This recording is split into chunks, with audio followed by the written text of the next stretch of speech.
Fundación Libertad y Desarrollo presenta Razón de Estado con Dionisio Gutiérrez. En los últimos 50 años, América Latina vio nacer 19 constituciones que dieron vida a 16 democracias. Cuba, Nicaragua y Venezuela siguen pendientes. Hoy peligra el Perú y en mayo podría sumarse Colombia si su pueblo elige mal. Otras naciones del continente también corren peligro. Con el paso de los años, el ciudadano latinoamericano ha descubierto que tener elecciones libres no es suficiente, pues sigue igual de pobre, pero con más desorden, y escucha que vive en democracia, pero esta no le da seguridad, trabajo ni comida. Este es un sentimiento común en la mayor parte de la América Latina, una región que por momentos ha tenido políticos más o menos democráticos, pero están muy lejos de ser hombres de Estado. Hemos tenido épocas de crecimiento y entusiasmo, pero no logramos ritmo y continuidad. No tenemos un modelo de desarrollo. El siglo XXI está presentando obstáculos y desafíos formidables. La democracia necesita presencia y compromiso ciudadano. La democracia necesita de mucho trabajo y dedicación. No es perfecta, pero es el menos malo de los sistemas conocidos. Los defectos de la democracia a los que se suma la forma en que los políticos la adulteran, la falsean y la desfiguran, convirtieron a los jóvenes, que son la mayoría, en los grandes ausentes de la política. Su desencanto con la democracia es una peligrosa amenaza que abre espacio a propuestas populistas y autoritarias. Con los tiempos recios que vive el mundo, con la devastación económica que están dejando las letras del alfabeto griego en América Latina y con la pobre gestión que hacen los políticos de las democracias y sus instituciones, a los ciudadanos solo nos va quedando reinventarnos y rescatar los valores perdidos en nuestras sociedades, iniciar una revolución educativa, redimir la ética del trabajo, formar una tecnocracia honesta y capaz, hablar en serio de integrar comunidades económicas regionales y fortalecer los valores liberales y republicanos. Así es, para que la democracia funcione debe ser liberal, debe respetar la división de poderes para llamarse república y debe observar un riguroso respeto al Estado de Derecho. Este es el camino a la redención de la América Latina. Su verdadero problema es político y la solución depende del ciudadano presente y activo. La solución depende de que los ciudadanos rescaten la política. La solución está en comprender que la pobreza se combate creando empleo y riqueza y que ello solo es posible si hay una política que incentive las inversiones y la apertura de nuevas empresas, generando igualdad de oportunidades sin la cual la democracia es letra muerta. ¿Alguna vez se han preguntado ustedes por qué el mundo árabe y la mayoría de los africanos quieren emigrar a la Europa occidental y gran parte de la América Latina a Estados Unidos? La respuesta es que esas naciones se gobiernan con los valores del liberalismo en la política, en la economía y en la vida social. Y la justicia es digna de su nombre. Ese sistema, esa forma de vida se llama liberalismo. Es un programa político que define el orden social, promueve el crecimiento económico y donde ha gobernado, las sociedades alcanzaron los más altos niveles de bienestar. Estos son los valores que permitieron el surgimiento del mundo moderno y los que han dado al Occidente libre desde hace más de 2 siglos éxito, desarrollo y bienestar.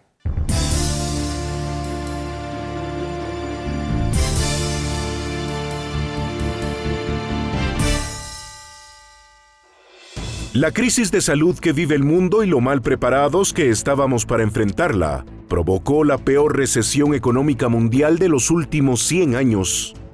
En 2020, gobiernos y bancos centrales ejecutaron enormes programas de apoyo social y subsidios para estimular la economía. Fueron necesarios, pero en muchas geografías los resultados son cuestionables. En 2021, los precios de bienes y servicios en la economía global se dispararon. La inflación en Estados Unidos, país referente de la economía mundial, alcanzó niveles no vistos desde 1982. En 2022, los bancos centrales intentarán mantener condiciones que propicien una recuperación económica con baja inflación. Un desafío complejo que solo alcanzarán con políticas monetarias que reduzcan la cantidad de dinero en circulación y con los aumentos en las tasas de interés que ya estamos viendo. Los expertos advierten que con estos aumentos de tasas se desacelerará la inversión y se pondrá en problemas a los países y empresas con altos niveles de endeudamiento. Además de lo que el mundo vivió en los últimos 2 años, 2022 trajo consigo 3 potenciales crisis geopolíticas que pueden cambiar el futuro que habíamos pensado. La primera en Ucrania, provocada por Putin, el arrogante dictador de Moscú, quien no soporta la posibilidad de que los ucranianos se integren a la Unión Europea y a la OTAN. Rusia movilizó decenas de miles de efectivos militares a la frontera con Ucrania. Y así como las amenazas de una invasión militar son reales, también lo son las sanciones financieras y la exclusión rusa de foros multilaterales que debieran ser impuestas por el Occidente desarrollado, democrático y civilizado. La Organización del Tratado del Atlántico Norte, formada por 30 naciones que se identifican con estas condiciones, está obligada a poner en orden al autócrata ruso. Con la complejidad geopolítica global que vivimos, la OTAN debe dejar de ser un tigre de papel y cumplir con su finalidad, que es garantizar la libertad y la seguridad de sus países miembros por medios políticos y militares. La segunda crisis la está provocando China con sus intenciones imperialistas. Países cercanos a China, como Taiwán, se sienten amenazados por una invasión militar. Y América Latina está siendo cooptada por la cultura antidemocrática y el dinero del Partido Comunista Chino, en el contexto de la nueva Guerra Fría que vive el mundo. Esta vez, entre Estados Unidos y China. La tercera crisis potencial es el destructivo populismo que se propaga con rapidez en América Latina. En los últimos 3 años, cayeron México, Argentina por enésima vez, Bolivia, otra vez, Perú, Chile y Honduras. En 2022, corren peligro Colombia y Brasil. Si este escenario macabro se consolida, la historia y la realidad confirmarán una vez más que el populismo solo crea conflicto, pobreza y esclavos. La falta de modelos de desarrollo basados en la libertad, el mérito y el trabajo en países con democracias disfuncionales, escaso Estado de Derecho, pocas oportunidades, mucha pobreza y altos niveles de corrupción, está creando las condiciones para perder, en el mejor de los casos, una década más sin asumir la senda del desarrollo y la prosperidad para los pueblos de la América Latina. Y si caen en las redes del populismo autoritario, solo hay que ver a Cuba, Nicaragua y Venezuela, sus trágicos referentes. En una economía global insuficiente, con escasos recursos y descontento social, serán la libertad, la responsabilidad individual, la capacidad creativa y el trabajo perseverante, en un marco de confianza y compromiso entre la política, la economía y los ciudadanos, los valores de la única ecuación que puede garantizar paz, esperanza y prosperidad para América Latina.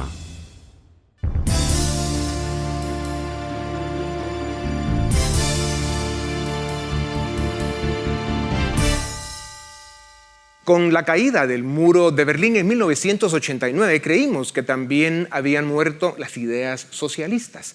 En aquel momento llevaban 50 años provocando pobreza y fracasos. Después de la Segunda Guerra Mundial, en 1945 y hasta 2008, fueron las democracias liberales y capitalistas las que generaron los mayores niveles de crecimiento económico y bienestar para cientos de millones de seres humanos. La complejidad que nos trajo el siglo XXI en su primera década, con los ataques del 9/11 y la gran recesión económica, eventos a los que se sumaron varios movimientos populistas de izquierda o socialistas en América Latina, y más recientemente las letras del alfabeto griego que amenazan nuestra salud, han creado un ambiente de peligro para el desarrollo y las libertades civiles del planeta. Esto ha sucedido en medio de la era exponencial en la tecnología y una economía global insuficiente. Fenómenos que han puesto en aprietos al sistema de libertades que representa el capitalismo. En lugar de oxigenar, modernizar y sí, hacer más humano y más incluyente el capitalismo, los gobiernos están regresando a la intervención, a la imposición, al manoseo de las finanzas públicas, al derroche y al autoritarismo. Para hablar de estos temas relevantes, tengo el privilegio de presentarles a Daniel Lacalle, doctor en Economía, máster en Investigación Económica y profesor de Economía Global y Finanzas.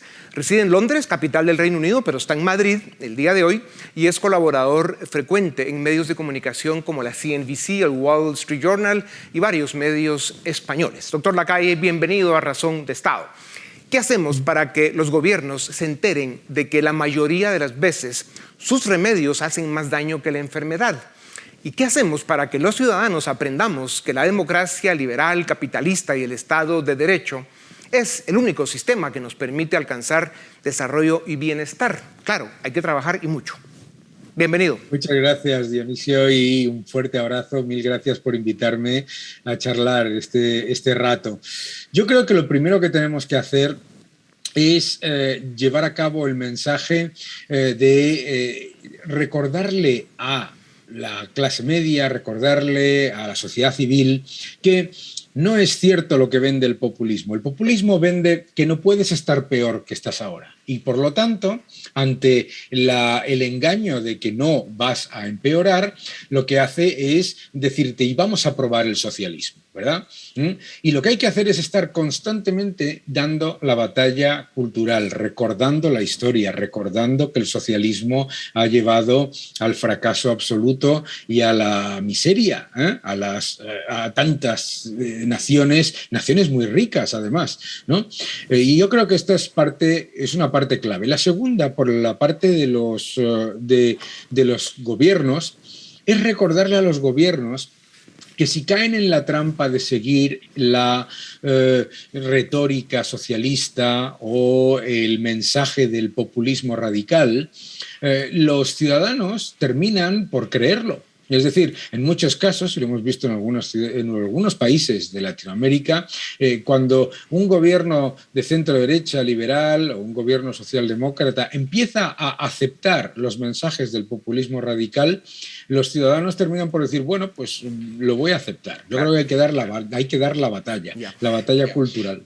Doctor Lacalle, 2022 puede ser un año de mucho peligro. El aumento en la deuda pública mundial, la emisión inorgánica de moneda y los ambiciosos programas de gasto público, con la excusa de las letras del alfabeto griego, equivalen al 10% del PIB mundial. Nadie duda que la crisis imponía dar apoyo a quienes lo necesitaban, pero los excesos nos tienen hoy en riesgo de una gran inflación y de una recesión económica. ¿Se justificaban programas de gasto tan grandes? ¿Cómo se corrige este entuerto macroeconómico? Es una gran pregunta porque efectivamente había una lógica para incluir algunos programas de apoyo al sector productivo, apoyo que se podía haber dado de manera quirúrgica, de manera rápida. Pero no había ninguna razón para aprovechar la pandemia para aumentar masivamente el gasto corriente público, para mantener todo el gasto público que había antes, porque también hay que priorizar. Administrar al final, tú lo sabes muy bien, es priorizar y no puedes decir, bueno, vamos a mantener todo el gasto público que había en periodos de crecimiento y además le añadimos los apoyos al tejido productivo durante la pandemia. Por lo tanto, se tendría que haber hecho más medidas por el lado de la oferta, es decir, exoneraciones de impuestos para el sector productivo, reducción de cargas para aquellos que lo están pasando peor, ayudas para las familias y empresas y menos de gasto corriente para inflar el Producto Interior Bruto. ¿Cómo se sale de esto? Volviendo a la cordura macroeconómica y a la cordura presupuestaria, que es acabar con esta política ya generalizada de aumentar los déficits, sea en época de crecimiento o en época de recesión. Ya. Doctor, la inflación es el tema central en el mundo. Las consecuencias no son menores. Abundan predicciones y proyecciones de hasta dónde podría llegar la inflación en 2022. Hemos visto a los políticos culpar de la inflación a los problemas de las cadenas de suministro, que los hay, pero no a los excesivos niveles de emisión monetaria. ¿Qué respondes a estos políticos y cómo se podría lograr una recuperación rápida? Lo primero que se podría hacer para lograr una recuperación rápida es precisamente reducir dramáticamente ese exceso de emisión monetaria que lo que está llevando es a empobrecer a los ciudadanos y particularmente a los más desfavorecidos, porque claro, se dispara el precio de los alimentos, se dispara el precio de la energía y efectivamente hay alguna ruptura de las cadenas de suministro, pero los precios no suben todos al unísono si no es por el efecto de esa enorme emisión monetaria. Por lo tanto, lo que hemos comentado muchos en algunas ocasiones es que una vez que la reapertura de la economía ya estaba en marcha, se tenían que haber retirado inmediatamente los estímulos monetarios, porque entonces ya empezaría a funcionar la economía por el lado de la oferta y a funcionar por el lado del consumo y a la vez no se generaría esta enorme inflación. Ahora le toca a los bancos centrales ser responsables y reducir la emisión monetaria y también subir los tipos, porque las dos cosas son esenciales. Claro, y tú dices algo muy importante en esa reflexión porque detrás de tu explicación está como este comportamiento de los gobiernos, controlista, populista, controlista y demás, lo que ha hecho es destruir la capacidad de iniciativa, de creatividad de los ciudadanos, les ha quitado la responsabilidad de que deben pues, luchar y trabajar por su bienestar, etc. Y eso realmente construye una cultura terriblemente destructiva. Doctor Lacalle, la desigualdad social, hablando de estos temas, se ha convertido en un tema central de discusión global. Se dice que la desigualdad ha aumentado y que esto justifica mayores tasas impositivas y más intervención de los gobiernos, como decíamos. Tú eres experto en este problema y afirmas que subvencionar la pobreza no reduce la desigualdad, sino la incrementa. ¿Qué evidencia has encontrado al respecto? Bueno, hay evidencia empírica en todos los estudios económicos serios sobre desigualdad que el principal factor de generación de desigualdad es el desempleo.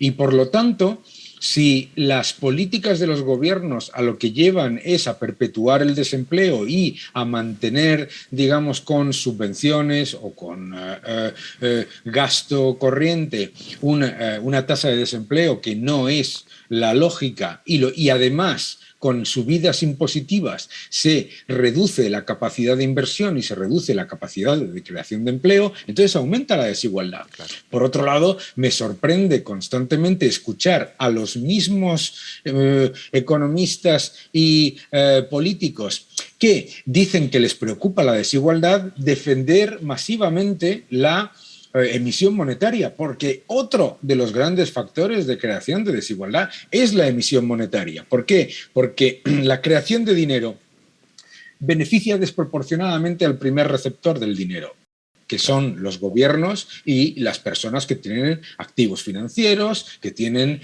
capacidad de invertir, ¿verdad? Y perjudica a los salarios, perjudica a los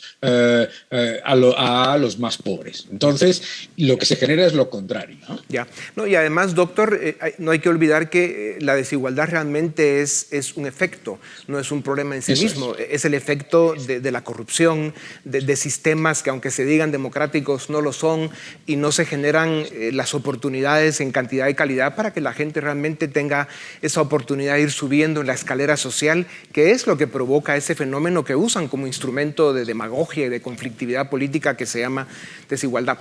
Doctor Lacalle, los datos nos indican que la recuperación será lenta y dolorosa. El populismo que está de regreso la puede hacer imposible. Pues como sabemos, el populismo enriquece a los gobernantes, los ciudadanos se empobrecen. Cuba, Nicaragua, Venezuela, Argentina y otros similares son gobiernos extractivos y expropiatorios. Tienen a sus pueblos empobrecidos. Los datos abundan. Cada populista ofrece un populismo diferente. Tú has hablado del tema, pero todos demuestran ser el mismo desastre. Ya en el poder acusan de sus desgracias a los enemigos externos. Estados Unidos el favorito. Uno de los tantos problemas de los populistas es que no entienden el proceso económico, o se hacen los que no lo entienden. A Cuba, Nicaragua, Venezuela y Argentina no va a invertir ni Dios. Ya veremos que de Perú y otros países que están cayendo en las garras del populismo, si estaba Dios, saldrá corriendo. ¿Quién ha visto barcos de migrantes llegar a Cuba o grupos de seres humanos cruzar las fronteras de Nicaragua, Venezuela o Argentina para buscar oportunidades de trabajo y desarrollo personal? Tú has dicho que el populismo se le debe atacar desde el punto de vista moral. ¿Por qué? Porque al populismo no se le puede atacar desde el punto de vista de los datos económicos, por lo que tú acabas de decir muy bien. El populismo siempre le echa la culpa de los errores de su gestión a los demás, siempre le echa la culpa al enemigo externo. Entonces, se tiene que hablar de moralidad, no es por una cuestión exclusivamente de ineficiencia económica, que lo es, sino también recordarle a los ciudadanos que si estás en contra del robo, estás en contra de unas políticas que son extractivas y confiscatorias. Si estás a favor del progreso y de la creación de riqueza, no puedes estar a favor de políticos cuyo objetivo es quedarse para una élite muy pequeña la riqueza y luego hacer a todos pobres, que es lo que hace el populismo, ¿no?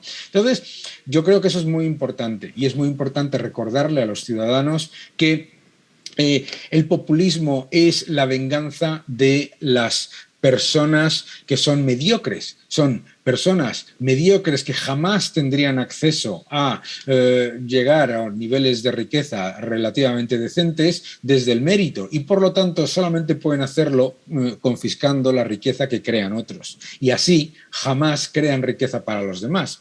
Yo creo que la clave por otro lado es recordarle a los ciudadanos que el problema del socialismo no es quién lo implementa, sino la receta. Que la razón por la que los regímenes socialistas fracasan no es porque el político de turno lo ha implementado mal o no, como se dice a veces, no era verdadero socialismo, sino porque la receta está mal. Tú lo has dicho, porque ignora el cálculo económico, claro, que esa es la clave. Ya. Doctor Lacalle, entre 1985 y 2018, los impuestos a las corporaciones en el mundo desarrollado cayeron en promedio de una tasa del 49 al 24%. Los bajaron. Esto generó crecimiento económico y bienestar a los pueblos. Ahí están los datos, cualquiera puede verlos. Hoy vemos a los políticos otra vez con la idea de subir impuestos. Recientemente se firmó un acuerdo mundial para establecer mínimos de impuestos a las corporaciones a nivel global. ¿Qué consecuencias pueden tener estas políticas? La más evidente es menor crecimiento de la inversión y menor crecimiento del empleo. Y ya lo estamos viendo. Ya estamos viendo cómo la recuperación, a pesar de una enorme batería de estímulos, es mucho más lenta de lo esperado. Tiene implicaciones muy importantes, además, porque la falacia de decir hay que poner un impuesto mínimo a las empresas nunca viene de hay que poner un gasto máximo a los políticos. Es curioso, ¿no? O sea, ya se ha generalizado en el debate económico que la expropiación a los que generan riqueza nunca está mal, o al menos no está mal siempre que sean relativamente grandes, y que no hay absolutamente ningún control en el gasto público. Y la evidencia es que penalizar a los que crean riqueza para entregarle ese dinero a los que destruyen riqueza, lo que genera finalmente es estancamiento. Claro. Doctor, la revista británica The Economist publicó un artículo sobre el regreso del Estado mandón, el bossy state. Además del peligroso manejo macroeconómico, algunos estados están regresando a las políticas proteccionistas y están considerando controlar, subir impuestos y hasta partir o dividir a las plataformas tecnológicas, pues las acusan de que han ganado demasiado poder. Doctor Lacalle, el mundo camina sobre nuevos territorios. El debate sobre que en lo económico vamos a la desaparición de las naciones-estado tiene un enorme grado de complejidad. ¿Cuál es el balance? ¿Existe una solución óptima? Danos unas breves pinceladas sobre el tema porque es complejo. Es muy complejo, no hay una solución óptima. Lo que sí está claro es que a medida que los gobiernos han estado acumulando mayor porcentaje de la riqueza anual, mayor porcentaje del PIB, la evidencia es que se sale más lento de las crisis y con menor creación de empleo, más lenta. Y esto nos debería hacer reflexionar cuando, por ejemplo, comentas tú que se está hablando de hacer que se rompa a las tecnológicas porque tienen demasiado poder. Y es curioso, ¿no?, que un gobierno que controla el 50% del Producto Interior Bruto de un país diga que una empresa que es menos del 1% del Producto Interior Bruto de ese país debe ser rota porque tiene mucho poder. Lo que no nos estamos dando cuenta de que el problema está en que el gasto público y el poder del gobierno en la economía, que es más que el gasto sobre PIB, en muchas economías, es demasiado alto y que está generando incentivos perversos a la inversión productiva y al empleo. Claro. Doctor, uno de los fenómenos del momento es la renuncia masiva de cientos de miles de trabajadores calificados en Estados Unidos y Europa. Se dice que es una generación de menores de 40 años que hoy valora poder disponer de su tiempo o ser su propio jefe, incluso en lugar de una buena remuneración. ¿De qué va a vivir esta gente y cómo cambiará esto el mercado laboral? Esto tiene algo que ver con esa destrucción de una cultura de responsabilidad individual y de usar la creatividad y la libertad que los cielos nos dieron. ¿Cómo se alterará el esquema de incentivos económicos? Claro, es muy peligroso. Cuando se introduce en el debate constante a los jóvenes y a las personas más cualificadas también, que todos son derechos y nada son obligaciones, se genera una situación como la que estamos comentando, que es una situación francamente peligrosa. Y francamente peligrosa fundamentalmente porque, por lo que tú has comentado muy bien, que suena muy bien ahora, pero no se están dando cuenta de qué van a vivir dentro de 10 años. O sea, esa gente que está diciendo voy a dejar mi trabajo hoy, luego no se generan recursos para esas personas. Terrible.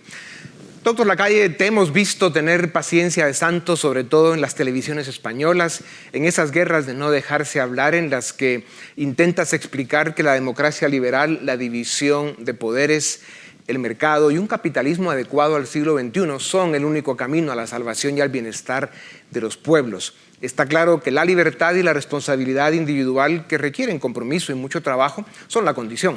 Lo demás son sueños perdidos y fracasados, como lo han demostrado el socialismo y el populismo a través de la historia. Gracias por tu tiempo, apreciado doctor Lacalle. A ustedes también gracias. Esto es Razón de Estado.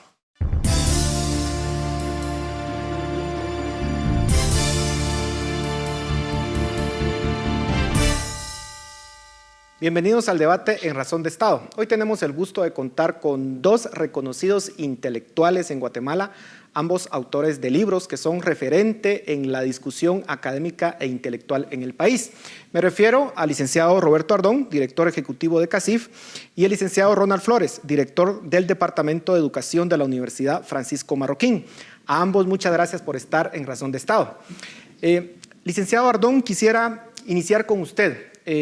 Latinobarómetro, que es esta institución que cada año hace estudios de opinión pública en América Latina, revelaba en su último estudio que solamente el 49% de latinoamericanos considera que la democracia es preferible a cualquier otra forma de gobierno. Esta es la cifra más baja de aceptación de esta frase. De hecho, en los años 90, finales de los años 90, el 65% consideraba que la democracia era mejor a cualquier otra forma de gobierno. Y es más, el 27% de latinoamericanos considera que le da igual la democracia u otro régimen político. ¿Por qué ese desencanto con la democracia en la región? Muchas gracias, licenciado Boteo. Ronald, mucho gusto. Yo había escuchado en alguna ocasión la tesis de que las democracias, cuando envejecen, empiezan a perder aliados y amigos. No estoy tan seguro que eso sea el caso en América Latina, y ahora me voy a referir concretamente a dos causas que yo creo tienen y explican de alguna manera estos resultados que arrojan las encuestas. Así que tenemos democracias que pueden ser muy antiguas, pero democracias que realmente se sostienen, y otras que probablemente son muy recientes y que ya han perdido, digamos, el favor de sus ciudadanos. Creo concretamente que en el caso de América Latina hay dos factores que hay que ponerle particular atención. La primera es si en esas democracias las instituciones funcionan o no. Y vamos a ver que, curiosamente, en aquellos países donde las instituciones no funcionan, no son capaces de responder a las demandas de la ciudadanía, es donde empieza la primera queja. Y es donde empieza justamente las personas a pensar en otros modelos diferentes o simplemente la indiferencia. Entonces, yo sí creo que hay que ponerle particular atención, porque ahí donde las instituciones no son funcionales, van debilitándose o simplemente no responden a las necesidades, digamos, de los ciudadanos, es donde empieza a producirse este desgaste significativo. Y lo segundo, que yo creo que a diferencia de hace 15 años, hoy los modos de comunicación en todas las sociedades han cambiado radicalmente. Las redes sociales, las nuevas tecnologías hoy hacen que los ciudadanos tengan muchas más expectativas, que puedan enterarse de las cosas que suceden en el mundo y que probablemente puedan canalizar de manera mucho más multiplicada sus frustraciones. Así que sí pienso que también el cambio de las tecnologías tiene mucho que ver con esa desesperación y esa frustración que muchas veces se multiplica ahora con bocinas enormes que le llamamos las redes sociales. Y la democracia ha sido una de las que ha pagado precisamente esa factura importante.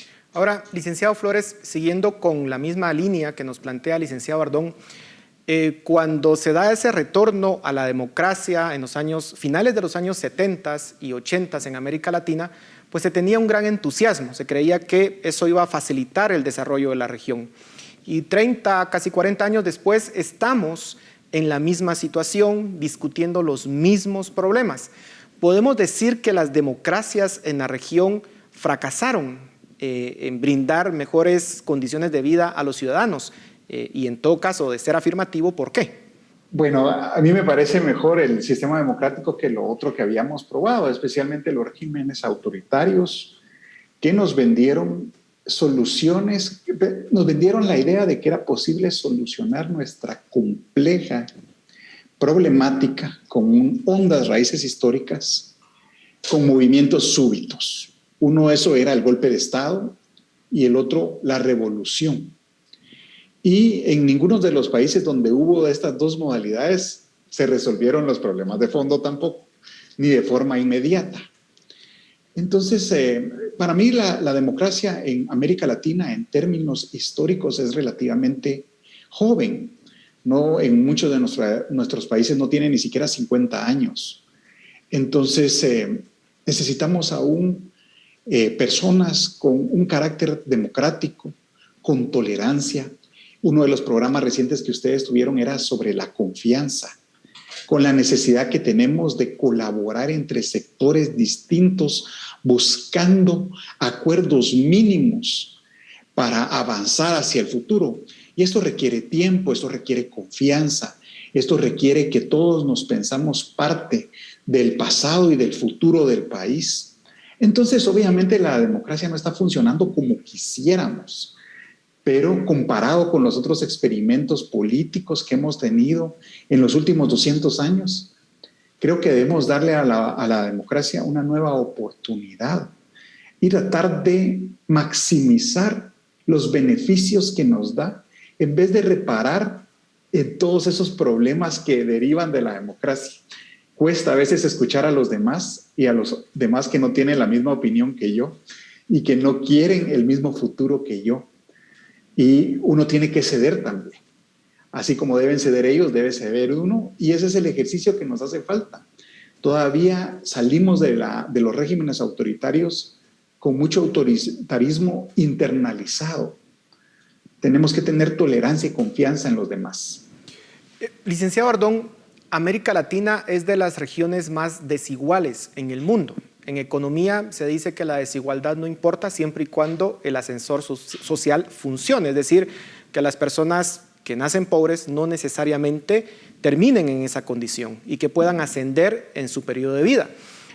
Pero en política importa la desigualdad.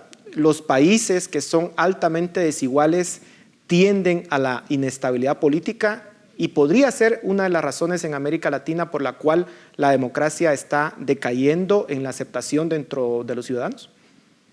Sí, licenciado Boteo, vea, la desigualdad es un factor de la condición humana.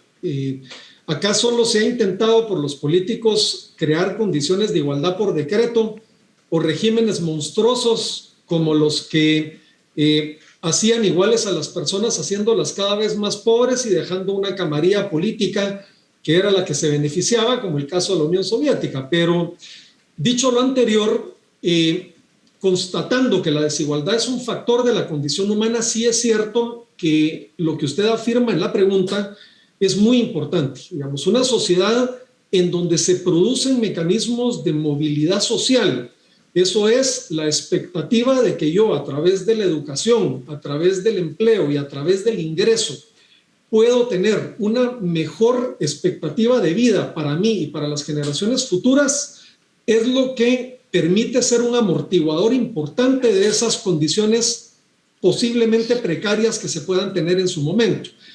Guatemala había sido siempre una sociedad, yo recuerdo que se hablaba mucho de la clase media y de la importancia de la clase media, ¿verdad? Así es. De hecho, yo me atrevería a afirmar que esa clase media vigorosa fue la que evitó que nuestro país cayera en los procesos que vimos en América Latina, en otros lados, donde, digamos, experimentaron los regímenes autoritarios o totalitarios que mencionaba Ronald hace unos minutos. Así que apostar, digamos, a esa movilidad social y a fortalecer una clase media que tiene expectativa es muy importante. Usted la pregunta que hacía, licenciado Boteo, es si en política juega un papel. Seguro que juega un papel. Yo he escuchado a un montón de profetas de la desigualdad utilizar ese argumento única y simple y sencillamente para capturar el poder. Yo no he visto que esos modelos que se plantean terminen con las condiciones de desigualdad. Así que, uno, muy importante constatar que es un factor de condición humana. Dos, la movilidad social es un importante factor de estabilidad. Y tres, cuidado con los agoreros que muchas veces pregonan el tema de la desigualdad simplemente para propósitos políticos. Licenciado Flores, la región tiene ya 40 años más o menos de democracia y sin embargo los servicios públicos siguen siendo de muy mala calidad. Los ciudadanos se quejan de los servicios públicos. ¿Por qué razón la democracia que hemos experimentado en estos 40 años no ha sido capaz de resolver este tema y que podamos contar los latinoamericanos con mejores servicios públicos? Bueno, la democracia es un marco amplio que puede perfeccionarse. Y siempre, ahora que me preguntas esta cuestión tan importante sobre la ética también de los ciudadanos, no solo tiene que ver con el régimen que vivimos, porque yo he conocido servidores públicos ejemplares que realmente dan lo mejor de sí desde la medicina, desde la educación.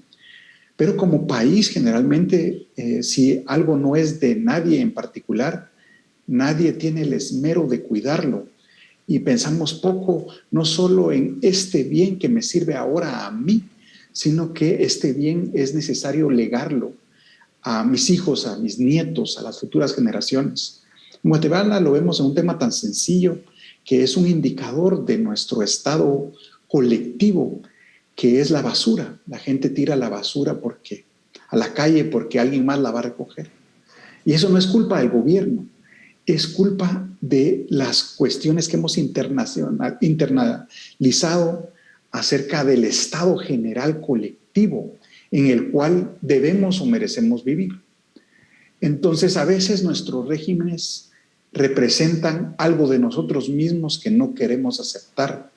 Por ejemplo, nuestro Congreso. El Congreso siempre refleja de una forma fidedigna el estado de la fuerza interna de la nación. Aceptar eso es lo que nos cuesta. Podemos mejorar, podemos ser mejores. Y la democracia no necesariamente implica un modelo económico. Por eso hacemos tanto énfasis en que el complemento de la democracia es el mercado.